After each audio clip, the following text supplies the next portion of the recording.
નમસ્કાર વિદ્યાર્થી મિત્રો, કલરવ એજ્યુકેશનમાં આપ સૌનું હાર્દિક સ્વાગત છે। આજના વિડીયોમાં અને આજના લેક્ચરમાં આપણે ધોરણ 8 વિષય સામાજિક વિજ્ઞાન પાઠ 6 ની સ્વાધ્યાય પોથી પૂરવાના છીએ, જેનો અભ્યાસ તો આપણે આગળના વિડીયોમાં કરી જ ચૂક્યા છીએ। તો જોઈએ પાઠ 6, જેનું નામ છે અંગ્રેજ શાસનની ભારત પર અસર।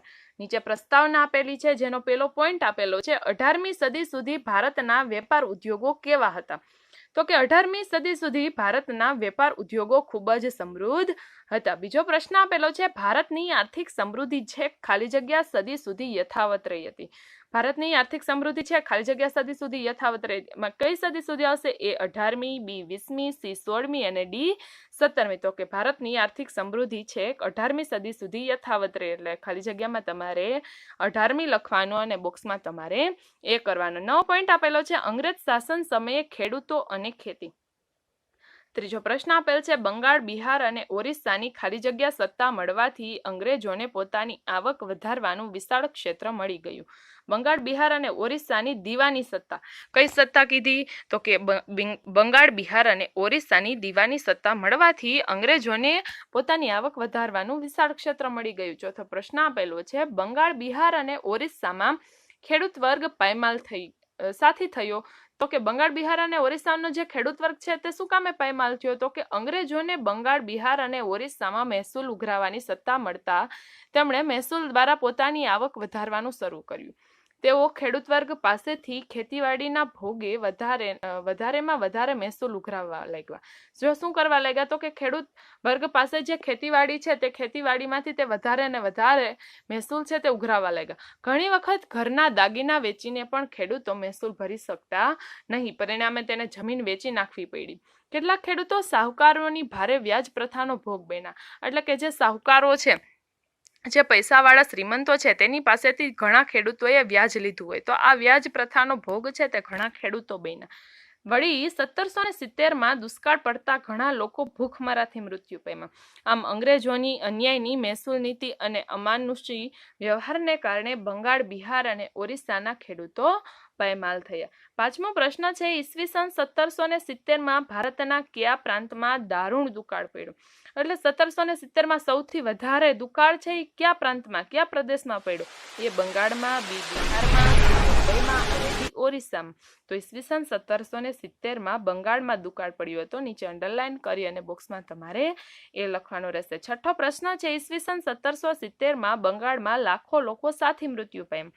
એ પૂરથી, બી રોગચાળાથી, સી ભૂખમરાથી અને ડી આપેલ તમામ। તો તમને ખ્યાલ જ છે કે દારૂણ દુકાળ બંગાળમાં છે ઈસવીસન 1770માં પડ્યો તો એના કારણે લોકો છે તે ભૂખમરાથી મૃત્યુ પામ્યા। નીચે અંડરલાઈન કરી અને બોક્સમાં તમારે સી લખવાનો થશે।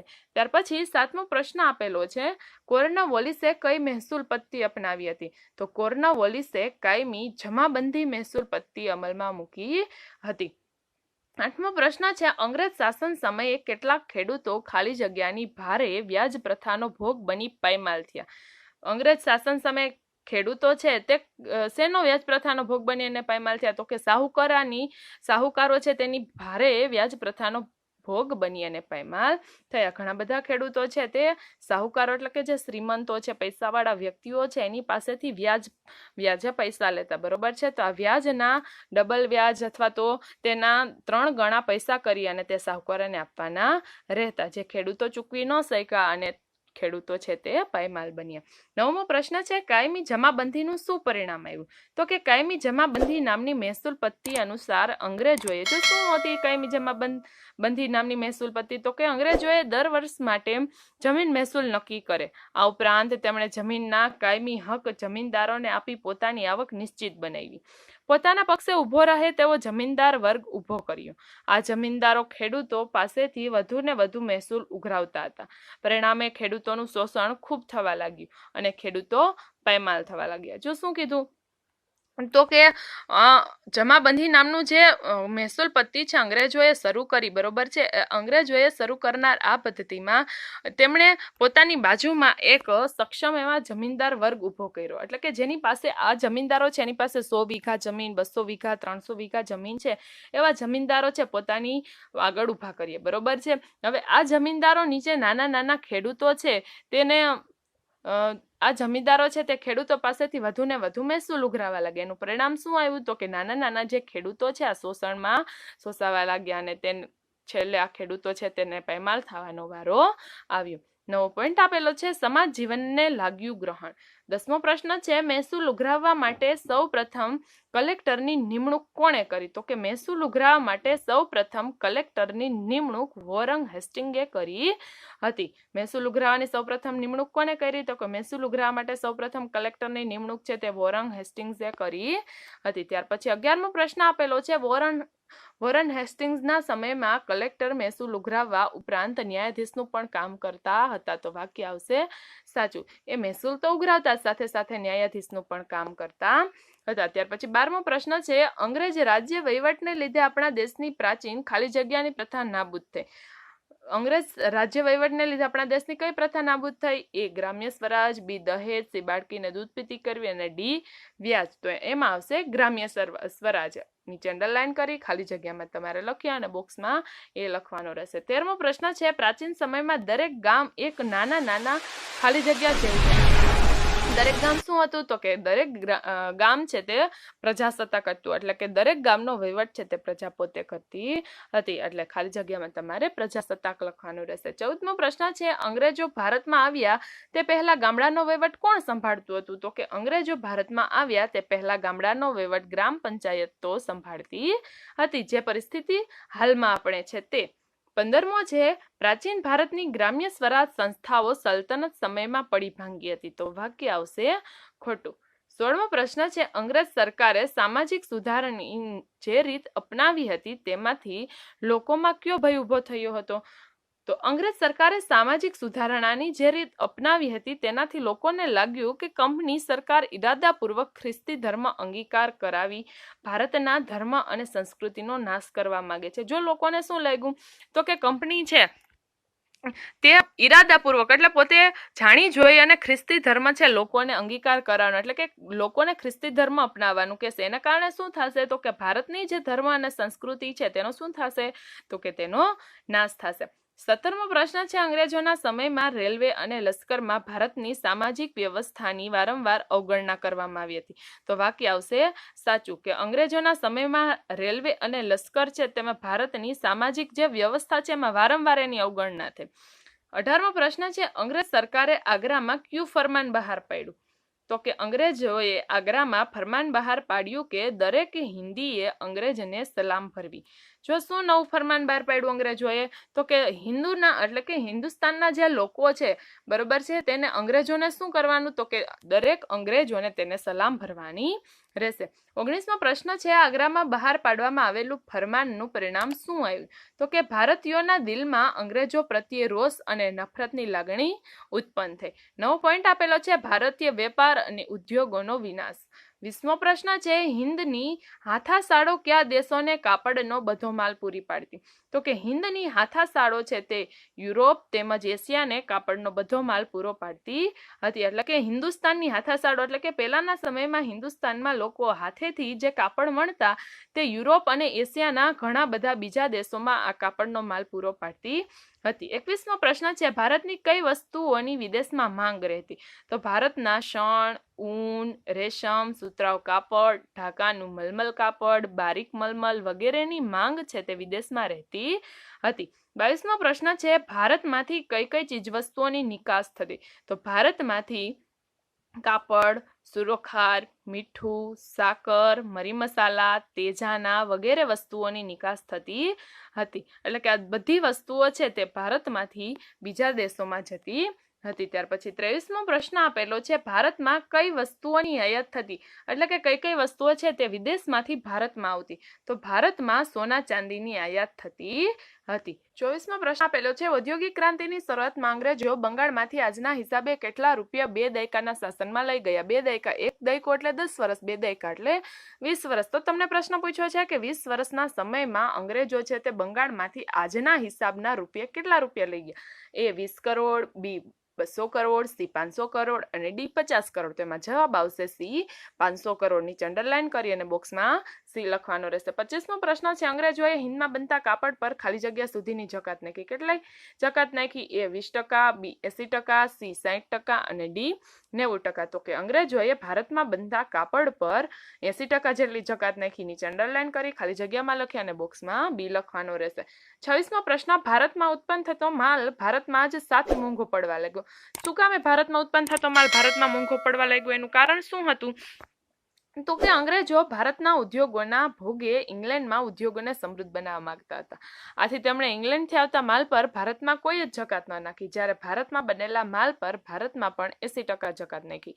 પરિણામે ભારતમાં ઉત્પન્ન થતો માલ ભારતમાં પણ મોંઘો પડવા લાગ્યો. જો શું કીધું? તો કે અંગ્રેજો ભારતના ઉદ્યોગો છે એના ભોગે ઇંગ્લેન્ડના જે ઉદ્યોગો છે તેને સમૃદ્ધ બનાવતા હતા. એટલે ઇંગ્લેન્ડથી જે માલ આવતો એના ઉપર કોઈ જકાત ન નાખી. જ્યારે ભારતમાં જે માલ બનતો એના ઉપર 80% જકાત નાખી. એટલે પરિણામે શું થયું? તો કે ભારતનો જે માલ છે તે વધુ ને વધુ મોંઘો થઈ ગયો.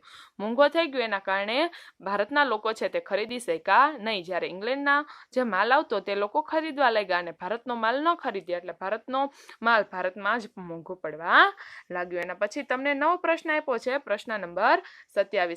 અંગ્રેજ શાસન દરમિયાન ભારતના ગૃહ ઉદ્યોગો અને હસ્ત ઉદ્યોગો પર શી અસર થઈ? ગૃહ એટલે જે ઘરે ઉદ્યોગો બનતા, ઉદ્યોગો બનાવવામાં આવતા, અને હસ્ત ઉદ્યોગ એટલે જે લોકો હાથથી જે ઉદ્યોગોનું કામકાજ કરતા એના ઉપર શું અસર થવા લાગી? તો કે અંગ્રેજની ભેદભાવભરી જકાત નીતિને કારણે ભારતમાં ઉત્પન્ન થતો માલ ભારતમાં જ મોંઘો પડવા લાગ્યો. આ હરીફાઈમાં ભારતીય હસ્ત ઉદ્યોગો અને ઉદ્યોગ ધંધા ચાલી શક્યા ને, એટલે કે હાથથી જે ઉદ્યોગો થતા અને બીજા જે ઉદ્યોગો હતા તે ચાલી શક્યા નહીં. આ અંગ્રેજ નીતિના કારણે પાપડ બનાવવા, ધાતુઓના, કાચના, કાગળના, વહાણોના બાંધવાના વગેરે અનેક હુનરોનો ઉદ્યોગોનો નાશ પામ્યો. દેશના લાખો ગ્રામ્ય કારીગરો છે તે બેકાર અને ગરીબ બન્યા. તેના પછીનો તમને નવો પોઈન્ટ આપેલો છે, સુધારાઓ તરફ શંકા. 28મો પ્રશ્ન છે, બેન્ટિંગે કંપનીના વહીવટમાં ખાલી જગ્યાને સ્થાન આપ્યું. એ ફ્રેન્ચોને, બી ભારતીયોને, સી પોર્ટુગીઝોને અને ડી ડચ લોકોને.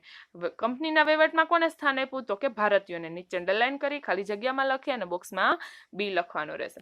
29મો પ્રશ્ન છે, વિલિયમ બેન્ટિંગ ભારતમાં ગવર્નર જનરલ બનીને આવ્યો ત્યારે ઇંગ્લેન્ડમાં કટ્ટરપંથી વિચારસરણીનો ફેલાવો થતો હતો. તો વાક્ય આવશે ખોટું. 30મો પ્રશ્ન છે, બેન્ટિંગે અદાલતમાં ન્યાય માંગનારને કઈ ભાષાનો ઉપયોગ કરવાની રજા આપી હતી? તો કે બેન્ટિંગે અદાલતમાં ન્યાય માંગનારને માતૃભાષાનો ઉપયોગ કરવાની રજા આપી હતી. જો કોઈ અદાલતમાં ન્યાય માંગવા માટે જાય તો તે પોતે માતૃભાષામાં પોતાની અરજી કરી શકશે. એ માટે તેને રજા આપવામાં આવી હતી. 31મો પ્રશ્ન છે, સતી થવાનો રિવાજ બંધ કરવાનો પ્રયાસ કોણે કર્યો? તમને ખ્યાલ જ છે સતી થવું એટલે શું?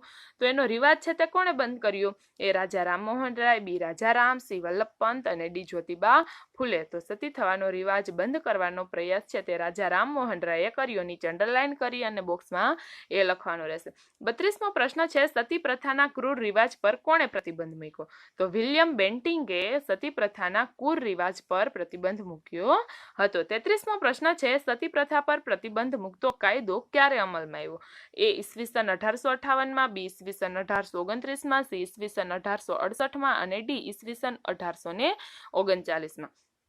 તો આ કાયદો છે તે ઈસવીસન 1829માં અમલમાં આવ્યો. નીચે અંડરલાઈન કરી અને બોક્સમાં બી લખવાનો રહેશે. 34મો પ્રશ્ન છે, કંપની સરકારે કેળવણી માટે દર વર્ષે ખાલી જગ્યા રૂપિયા ખર્ચવાનો ઠરાવ કર્યો. કેટલા રૂપિયા ખર્ચવાનો ઠરાવ કર્યો?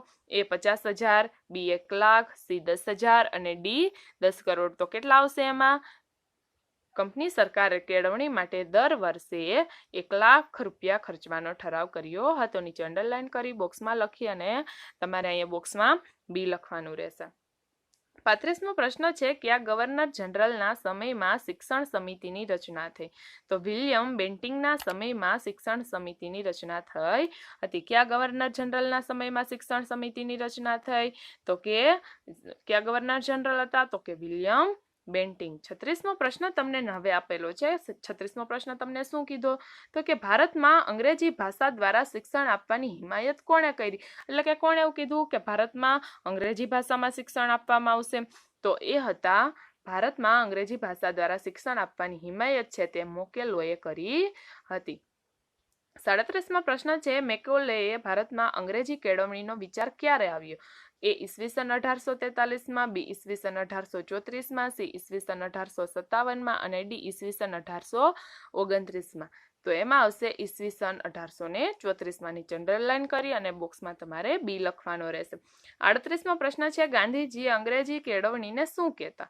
તો ગાંધીજી અંગ્રેજી કેળવણીને ગુલામીની કેળવણી કહેતા. શું કહેતા? તો કે ગાંધીજી અંગ્રેજી કેળવણીને ગુલામીની કેળવણી કહેતા. 39મો પ્રશ્ન છે, ભારતમાં સૌ પ્રથમ યુનિવર્સિટીઓની સ્થાપના ક્યારે થઈ? એ ઈસવીસન 1843માં, બી ઈસવીસન 1834માં, સી ઈસવીસન 1857માં અને ડી ઈસવીસન 1829માં. તો ભારતમાં યુનિવર્સિટીઓની સ્થાપના છે તે ઈસવીસન 1857માં થઈ હતી. નીચે અંડરલાઈન કરી બોક્સમાં સી લખવાનો રહેશે. 40મો પ્રશ્ન, અંગ્રેજી કેળવણીથી અંગ્રેજોને શો ફાયદો થયો?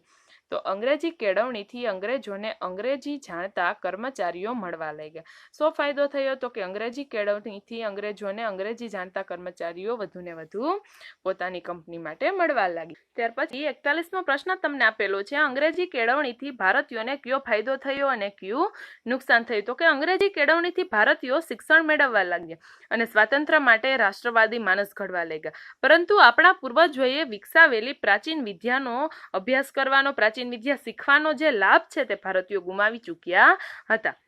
42મો પ્રશ્ન છે, ભારતમાં સૌપ્રથમ રેલવે ક્યારે અને ક્યાં શરૂ થઈ? તો કે ભારતમાં સૌપ્રથમ રેલવે ઈસવીસન 1853માં મુંબઈ અને થાણા વચ્ચે શરૂ થઈ હતી. 43મો પ્રશ્ન આપેલો છે, ભારતમાં ક્યારે ટપાલ અને તાર સંદેશાની આધુનિક પદ્ધતિ અપનાવવામાં આવી? તો કે ભારતમાં ઈસવીસન 1854 થી આધુનિક તાર ટપાલની પદ્ધતિ અપનાવવામાં આવી હતી. કઈ ઈસવીસન કીધી? તો કે ઈસવીસન 1854. ત્યાર પછી 44મો પ્રશ્ન છે, અંગ્રેજ સરકારે ભારતમાં શા માટે રેલવે, તાર અને ટપાલ વ્યવસ્થા શરૂ કરી? તો કે અંગ્રેજોએ ઇંગ્લેન્ડના વેપારને લાભ મળે અને ભારત ઉપર લશ્કરી અંકુશ પણ સારી રીતે રાખી શકાય તે માટે રેલવે શરૂ કરી. વળી ભારત જેવા વિશાળ દેશમાં, એટલે કે ભારત જેવા મોટા દેશમાં દરેક ભાગ ઉપર તે નજર રાખી શકે, ચાપતી નજર રાખી શકે તે માટે પણ અને પરદેશી રાજ્યોને સંદેશા આપવા માટે પણ તાર ટપાલ વ્યવસ્થા શરૂ કરવામાં આવી હતી. 45મો પ્રશ્ન છે, બ્રિટિશ શાસને કરેલા સુધારા ખાલી જગ્યા માટે હતા. એટલે અંગ્રેજોએ જે સુધારા કર્યા, જેમ કે તાર ટપાલ છે, રેલવે છે, એ કોના માટે હતા? તો કે બ્રિટિશ શાસનોએ કરેલા સુધારા એ અંગ્રેજો માટે, બી ભારતીયો માટે, સી ફ્રેન્ચો માટે અને ડી પોર્ટુગીઝો માટે. તો બ્રિટિશ શાસને કરેલા સુધારા અંગ્રેજો માટે હતા. નીચે અંડરલાઈન કરી ખાલી જગ્યામાં લખી અને બોક્સમાં એ લખવાનું રહેશે. 46મો પ્રશ્ન છે, બ્રિટિશ શાસનના સુધારા ખાલી જગ્યા માટે પણ આશીર્વાદરૂપ બન્યા. બ્રિટિશ શાસનના સુધારા કોના માટે સારા બન્યા? તો કે એ અંગ્રેજો માટે, બી ભારતીયો માટે, સી ફ્રેન્ચો માટે અને ડી પોર્ટુગીઝો માટે. બ્રિટિશ શાસનના સુધારા છે તે ભારતીયો માટે આશીર્વાદરૂપ બન્યા. નીચે અંડરલાઈન કરી ખાલી જગ્યામાં લખી અને બોક્સમાં બી લખવાનું રહેશે. 47મો પ્રશ્ન છે, વિલિયમ બેન્ટિંગે ભારતમાં કયા કયા સુધારાઓ કર્યા? તો કે વિલિયમ બેન્ટિંગે ભારતમાં આ મુજબ સુધારા કર્યા. અદાલતમાં ન્યાય મેળવવા માતૃભાષાનો ઉપયોગ કરવો. જો વિલિયમ બેન્ટિંગે ભારતમાં સુધારા કર્યા, એમાં શું થયું? તો કે અદાલતમાં ન્યાય મેળવવા માટે માતૃભાષાનો ઉપયોગ કરવો. પછી તો કે અંગ્રેજી વહીવટમાં ભારતીયોને સ્થાન આપ્યું. પછી તો કે સતી પ્રથા પર પ્રતિબંધ મૂક્યો. સતી પ્રથા શું છે તેના વિશેની માહિતી આપણી પાસે છે જ. અને ત્યાર પછી અંગ્રેજી કેળવણી ઉપર ભાર મૂક્યો અને નવી શિક્ષણ પદ્ધતિ દાખલ કરી. અને ચાર્લ્સ વુડની ભલામણથી, ચાર્લ્સ વુડ નામનો જે વ્યક્તિ છે, જે અંગ્રેજ છે, તેની ભલામણથી મુંબઈ, ચેન્નઈ અને કોલકાતામાં યુનિવર્સિટીઓની સ્થાપના થઈ. 48મો પ્રશ્ન છે, અંગ્રેજોએ કરેલા સુધારાઓથી અંગ્રેજ શાસન અને ભારતના લોકોને કયા કયા ફાયદા થયા? હવે જે સુધારાઓ થયા એમાંથી અંગ્રેજો અને ભારતના લોકોને કયો ફાયદો થયો? તો કે અંગ્રેજી શિક્ષણના કારણે અંગ્રેજોને અંગ્રેજી ભાષા જાણનાર કર્મચારીઓ મળવા લાગ્યા, એટલે અંગ્રેજોને ફાયદો થયો. વળી રેલમાર્ગ દ્વારા અંગ્રેજી માલની અને લશ્કરીની હેરફેર સુગમ બની, એટલે કે ઝડપથી રેલમાર્ગ દ્વારા માલની અવરજવર થઈ જતી હતી. જ્યારે વર્તમાનપત્રો, તાર ટપાલ અને રેલવેથી ભારતના લોકો એકબીજાની નજીક આવવા લાગ્યા. ભારતીયોમાં રાષ્ટ્રીય ભાવનાનો વિકાસ થયો. શિક્ષિત ભારતીયો સંગઠિત બન્યા, એટલે કે જે લોકો શિક્ષણ મેળવી ચૂક્યા છે એવા ભારતીયો છે તે એકજૂથ બનવા લાગ્યા અને સ્વતંત્રની લડત શરૂ કરી, એટલે કે દેશને આઝાદ કરવા માટેની લડત શરૂ કરી. પાછળથી અંગ્રેજ શિક્ષણનો વિરોધ વાતાવરણ વિકસતા બુનિયાદી અને રાષ્ટ્રીય શિક્ષણ જેવા નવા સ્વરૂપનો વિકાસ થયો. એટલે કે આ સુધારાઓથી અંગ્રેજોને પણ ફાયદો થયો અને ભારતના લોકોને પણ ફાયદો થયો હતો. ત્યાર પછી તમને 49મો પ્રશ્ન આપેલો છે. 49મો પ્રશ્ન શું કીધો છે તમને? તો કે જોડકા રચો. વિભાગ અ, વિભાગ બ અને જવાબમાં ફક્ત તમારે ABCD લખવાનું રહેશે. પેલું છે કોર્નવલિસ. કોર્નવલિસમાં શું આવશે તો કે કોર્નવલિસે કાયમી જમાબંધી અમલમાં મૂકી, એટલે પહેલામાં તમારે સી કરવાનું રહેશે. બીજું છે મેકોલે. મેકોલોએ શું કર્યું હતું તો કે ભારતમાં અંગ્રેજી શિક્ષણની શરૂઆત કરી, એટલે બીજામાં તમારે એ કરવાનું રહેશે. ત્રીજું શું છે તો કે વિલિયમ બેન્ટિંગ. વિલિયમ બેન્ટિંગમાં શું કરવાનું રહેશે તો કે વિલિયમ બેન્ટિંગે સતી પ્રથા પર પ્રતિબંધ મૂક્યો હતો, ત્રીજામાં તમારે ડી કરવાનું રહેશે. અને ચોથું છે ગાંધીજી. ગાંધીજીમાં શું આવશે તો કે અંગ્રેજી કેળવણીને ગુલામીની કેળવણી છે. શું કીધું તું ગાંધીજીએ તો કે અંગ્રેજી કેળવણી એ ગુલામીની કેળવણી છે, એટલે તમારે ચોથામાં બી કરવાનું રહેશે. આ વિડીયોમાં તમને ખૂબ મજા આવી હશે. વિડીયો સાંભળવા બદલ તમારો ખૂબ ખૂબ આભાર. હવે પછીનો પાર્ટ છે તે આપણે આગળના વિડીયોમાં જોશું.